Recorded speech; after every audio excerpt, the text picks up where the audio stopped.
I don't wear a gown, I think. Okay, well, we'll see if we can get this. Unless I do this.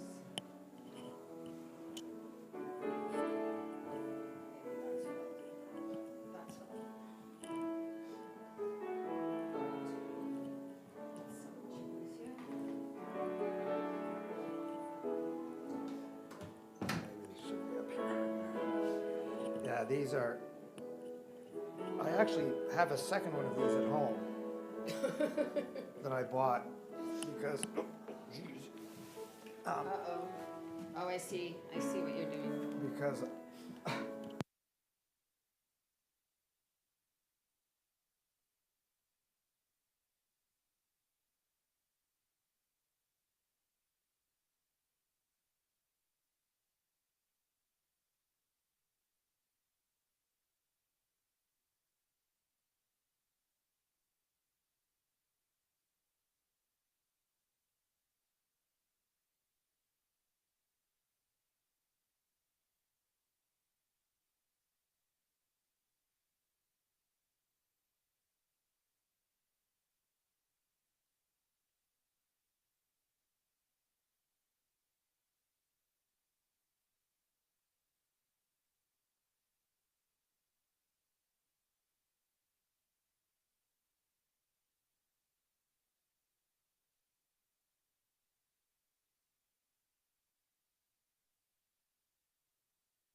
Here. Okay. Thank you.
And welcome.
Hey, Tom, can we have one more minute?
We gather this morning in a garden. And in this place is every place.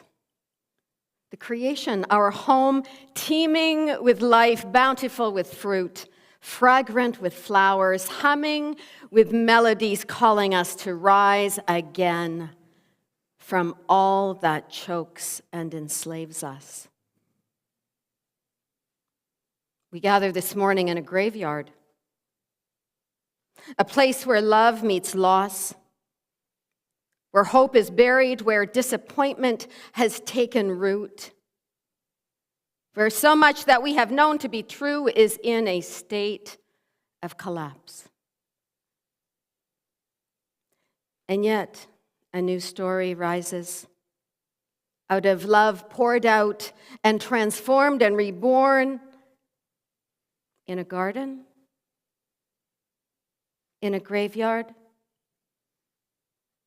in our lives that are gritty and messy, in a world that is reeling from war and the abuse of power.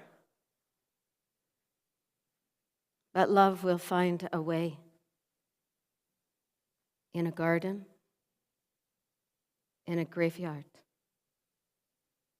Love will find a way.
Let us pray.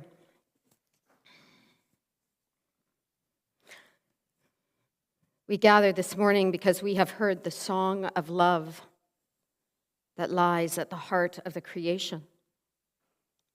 We will sing hallelujahs this morning because we know what it is to rise from death again and again.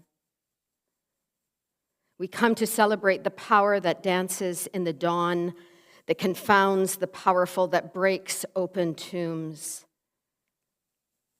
Meet us in this time and space, dancing Spirit, with possibilities for resurrection in our lives, in our communities, in our world. We know only too well the realities that surround our living, that box us in, that prevent us from experiencing life abundant. We know only too well the realities that prevent us from experiencing, that box in our imagination, our generation, our generosity, our vision of a world made new. Bring to birth within us this day an experience of Easter imagination, so that we too might be those who can claim not just with our words, but with our lives, that Christ has risen, that love has risen, and that together we have risen. May it be so. Amen.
Throughout the season of Eastertide, it's the same question that the friends and disciples asked after he had been executed by the state. After Jesus, now what? And so we have within our sacred text 4 Gospels that each speak to different themes and different possibilities for after Jesus, now what? And we only have, and in fact, we have 4 different resurrection stories, all a little bit different. And yet we only have these resurrection narratives because these early followers of Jesus, after he died, after they fled, after they dealt with their terror, not overnight, but over time, began to regroup and shape their lives after his teaching and his examples. They met around tables in homes, and they sought to be the parable of new life born out of that old tyrannical story.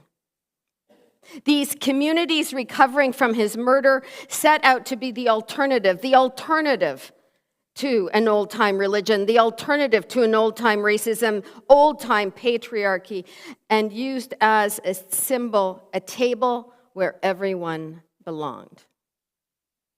And that is where we come from. We were born out of a community that took seriously the invitation to reimagine everything. A community like ours that could see collapse on every front and by necessity needed to begin again with a very different foundation.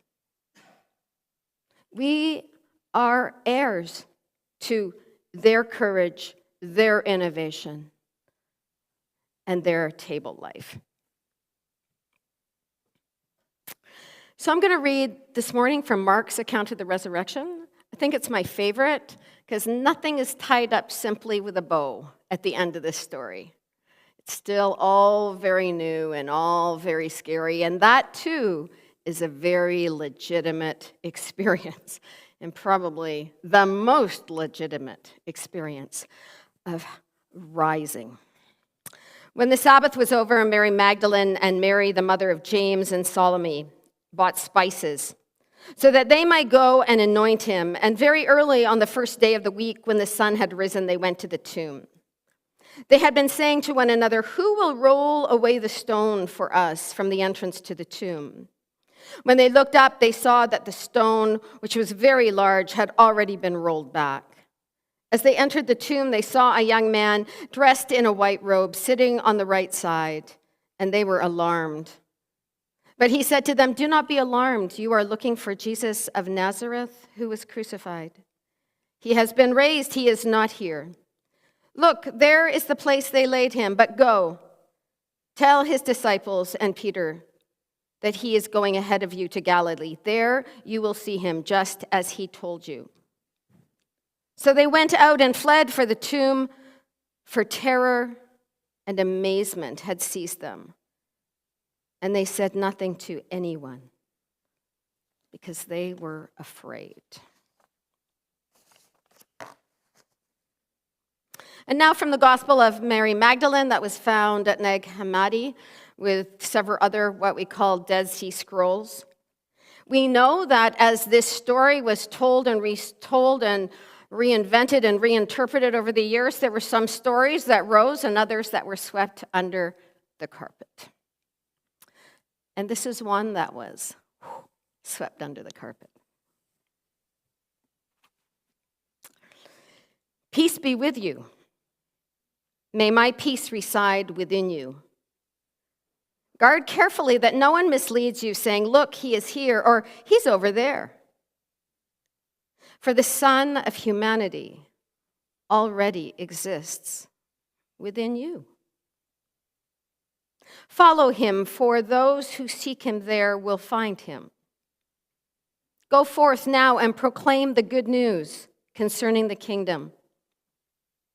Beyond what I have already given you, do not lay down any further rules nor issue laws as the lawgiver. lest you too be dominated by them. Mary arose then, embracing them all, and began to address them as her brothers and sisters, saying, "Do not weep and grieve, nor let your hearts remain in doubt. For his grace will be with all of you, sustaining and protecting you. Rather, let us give praise to his greatness, which has prepared us so that we might become fully human."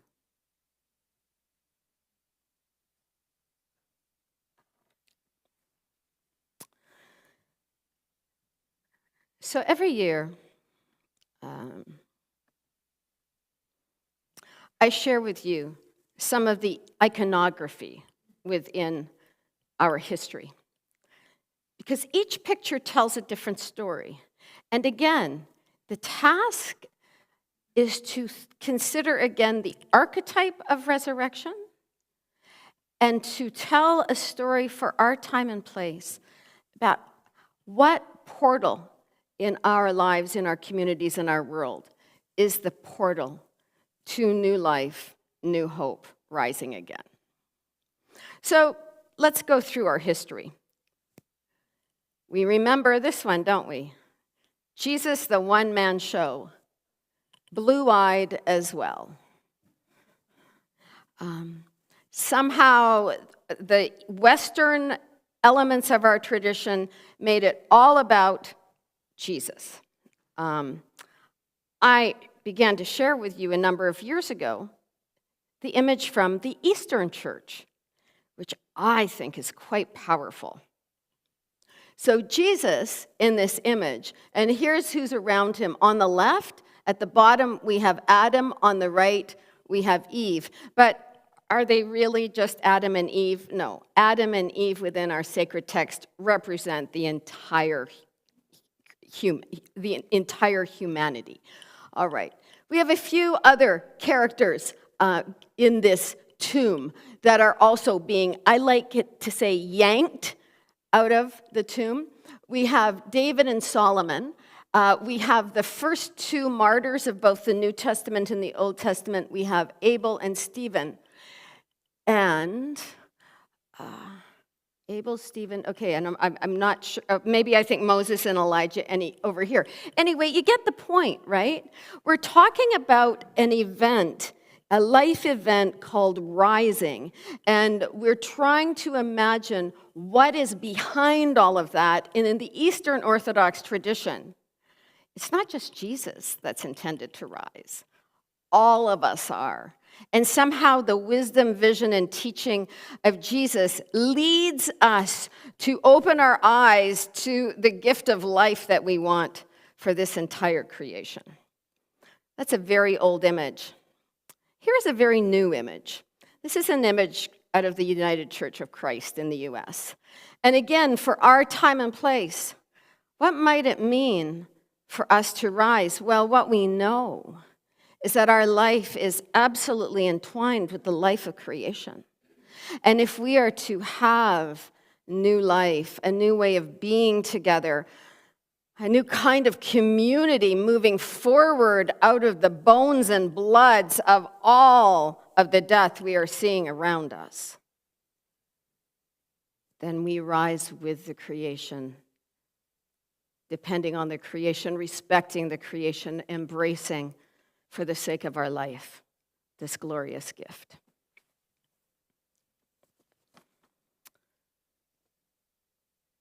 I'm going to share with you one more image. Whoa. The icon of Mary Magdalene. Unique to the icon of Mary Magdalene is that Mary Magdalene, who was there at the crucifixion, and then again at the resurrection.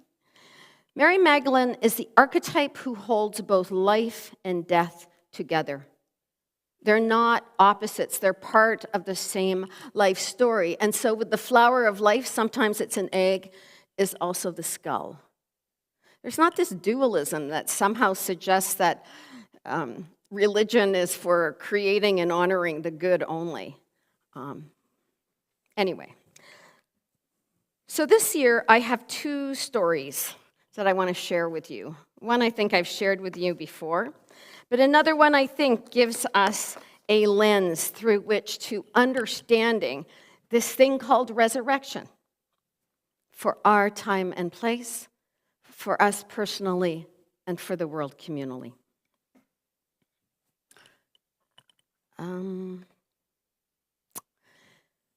So I've just finished reading a book entitled The Fault in Our Stars by John Green.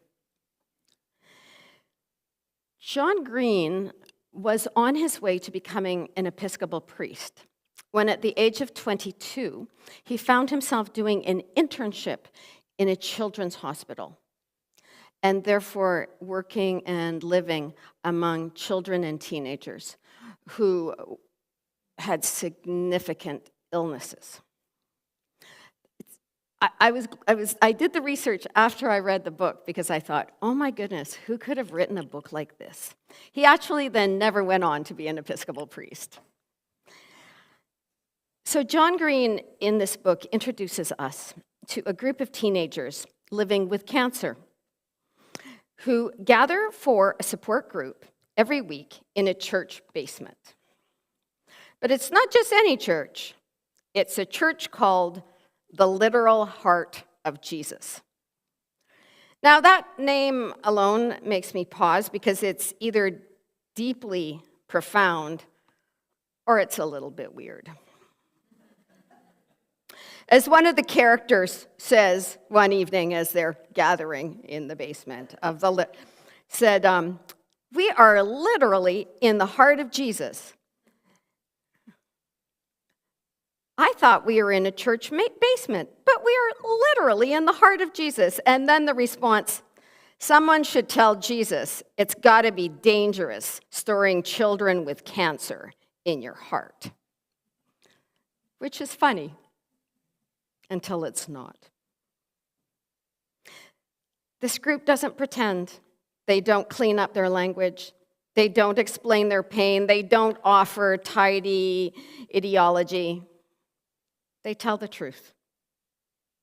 And one of the truest lines in the whole book is this: there is no shortage of fault to be found amid our stars. There is no shortage of brokenness, not then, not now. We know this. We carry it in our bodies, in our relationships, in the state of the world. I'm going to take a right turn here before I say more about the book, because another teacher of mine, Neil Douglas Klotz, who is a student of the Aramaic language, suggests that much of what we have translated coming through the King James Version does not pick up what is often at the heart of the Aramaic language.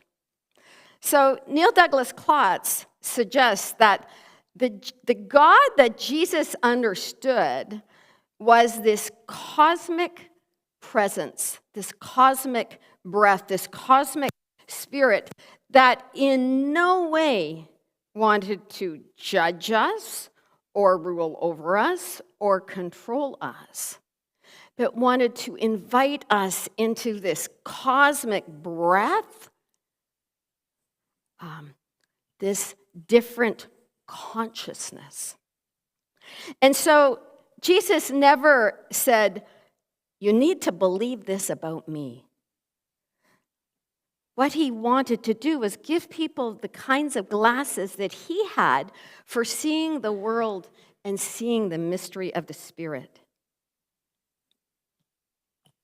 For Klotz, who was a student of Middle Eastern languages and philosophy, then the heart of Jesus, is the center of consciousness. It is the place of perception and feeling and intention.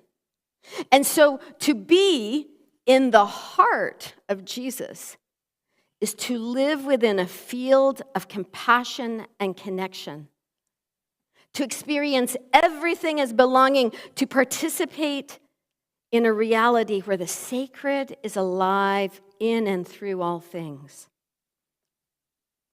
The Gospel of Mary mirrors those sentiments. Do not be afraid. Do not be divided, because fear and division are what keeps us from rising. Maya Angelou speaks to this in her poem as well, Still I Rise. You may kill me with your hatefulness, and still I rise. Not because everything is fine, not because the suffering is explained, but because something within refuses to be extinguished. And so back to the book of these young people who are living in the heart of Jesus. 3 main characters: Hazel Grace, who tells the story. She's 16 years old. Augustus is 17, and Isaac 17 as well. Isaac, at the end of the book, is speaking at Augustus's funeral and tells the story of Augustus trying to bring him back to life after he had his second eye removed because of cancer, after which his girlfriend left him. And he says that Gus, as he called him, stormed into his room. I have wonderful news. And the response is exactly what any honest human being would say. I don't really want to hear wonderful news right now. And yet he insists, this is wonderful news you want to hear. You, even without your sight, even without your girlfriend, you are going to live a good and long life filled with great and terrible moments that you cannot even imagine yet. Great and terrible. That's it. That's life. There's no escaping the terrible. But Augustus knew something about life and loss. He knew what it was like to be the tall, blonde basketball star before cancer took his leg. And yet still he chooses to be fully alive. He sees the gift. He names the grace. He stays in the connections. And he insists, while he still has breath, that others do as well.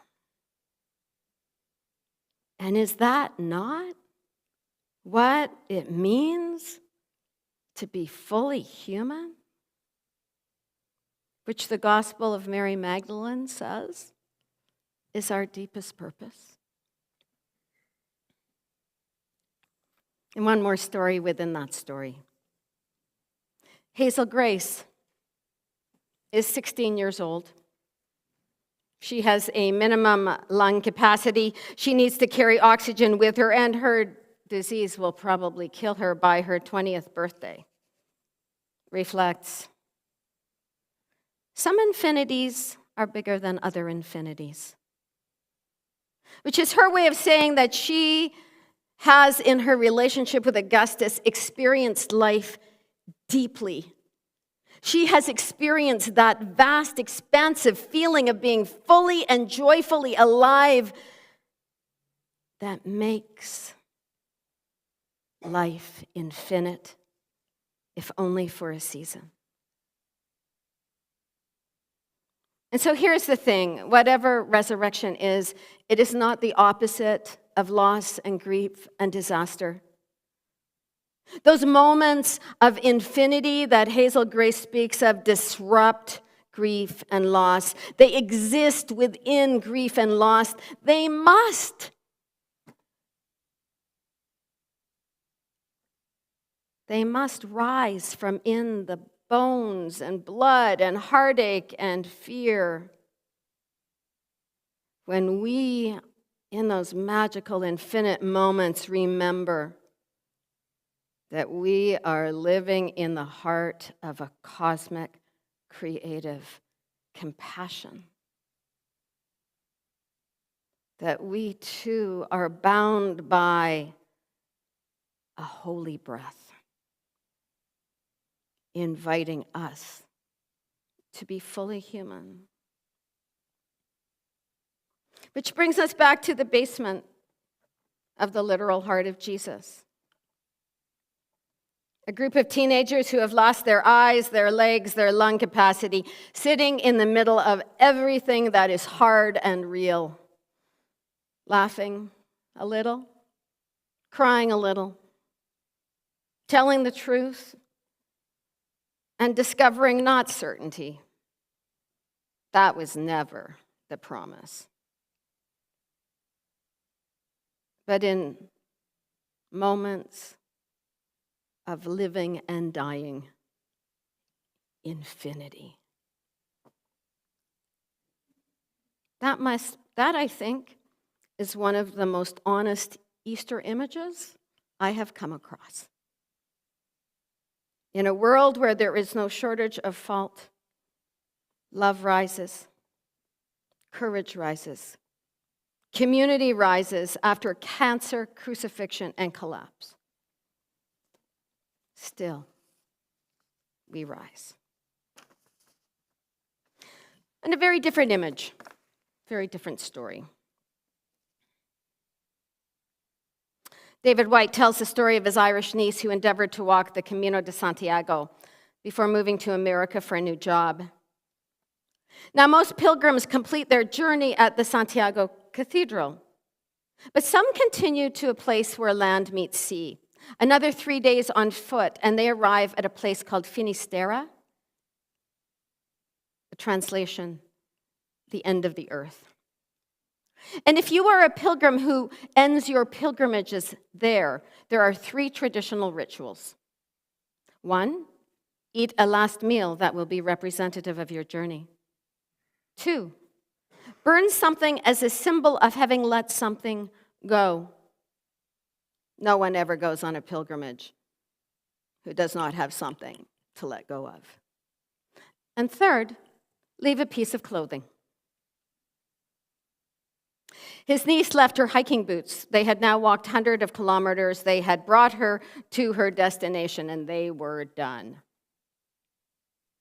She was telling him of this scene as she watched the moon rise over the dark sea. She saw it as a path to her new life. And here is an excerpt of the poem that David Whyte wrote. No way except to call an end to the way you had come. To empty your bags, to sort this and to leave that. To promise what you needed to promise all along. And to abandon the shoes that brought you here. Right at the water's edge, not because you had given up, but because now you would find a different way to tread. To abandon the shoes that had brought you here. Perhaps you can relate. Perhaps you have arrived at your own Finisterre. End of the earth. End of a story. End of a dream. End of an era. It's quite possible that the world has. The end of an era, I mean.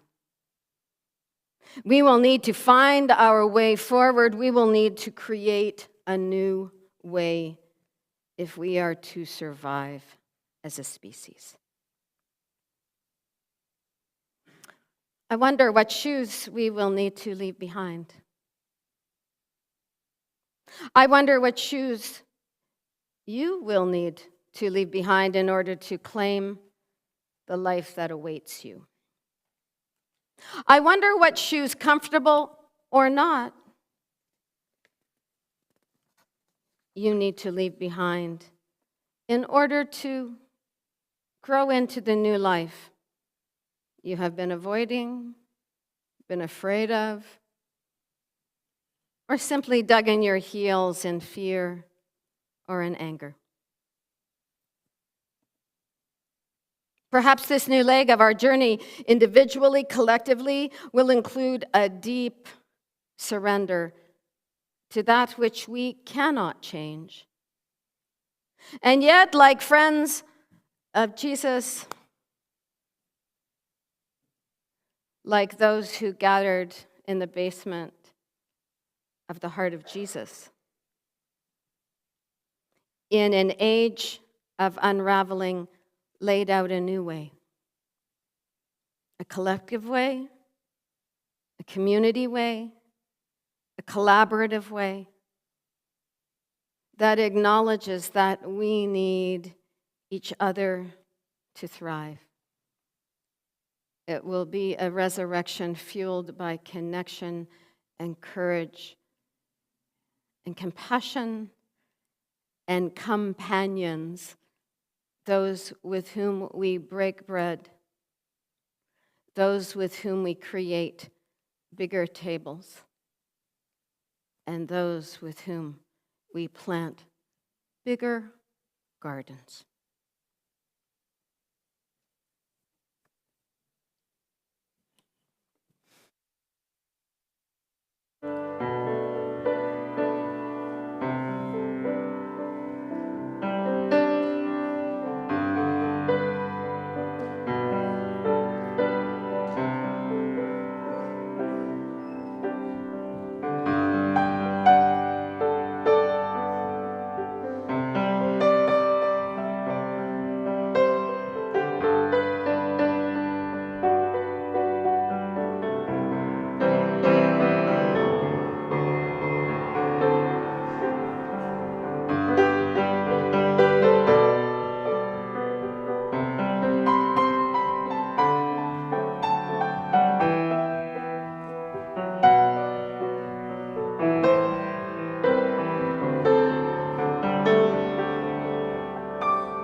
want to thank Tom Layton for again coming alongside of us to provide a portal for Easter glory. It looks like Tom Dietzel will begin to return slowly in May. Thank you, Tom.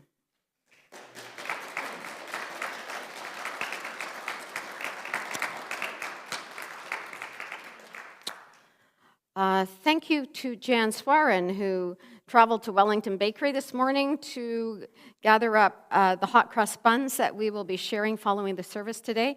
And several of you also purchased hot crust buns, and there will probably be more to purchase if you didn't order them.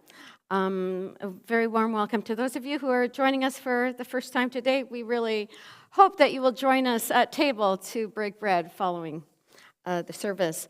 I leave for Halifax first thing in the morning. Reverend Stephen Brown will be here next weekend. And a reminder that following the service, there will be about an hour kind of process whereby we begin to address the question, what are the next conversations that matter that we want to have as a community? We have a history of talking about important things.